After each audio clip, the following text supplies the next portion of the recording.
Okey, Assalamualaikum, salam sejahtera. Kita nak tunjuk cara nak beli tiket ETS kan.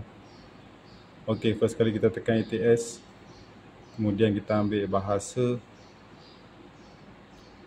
Selesai bahasa, kita pilih tempat. Contoh macam saya nak ambil Perak daripada Taiping. Kemudian kita ambil Perak, saya nak pergi ke Kampar. Okey, kita pilih tarikh.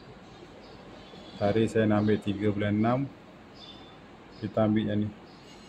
Pilih ya, macam mana saya dalam sahala sahaja. Okay, tunggu. Dan yang ni kita boleh pilih ya, waktu bertolak. Yang ni dia punya harga. Yang ni untuk pilih seat. Okay, kalau kita ambil yang gold, pilih tempat. Yang ni dia bagi tahu berapa kekosongan. Untuk ni yang F ada 12 kosong. Jadi tekan F.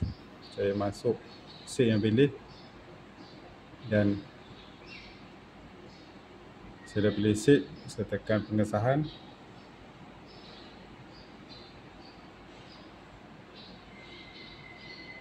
Kemudian masuk MyKit, nama. Dan lengkapkan semua. Sah. Dan boleh buat bayaran dekat sini. Boleh pakai Visa, Touch 'n Go, My Debit. Semoga bermanfaat.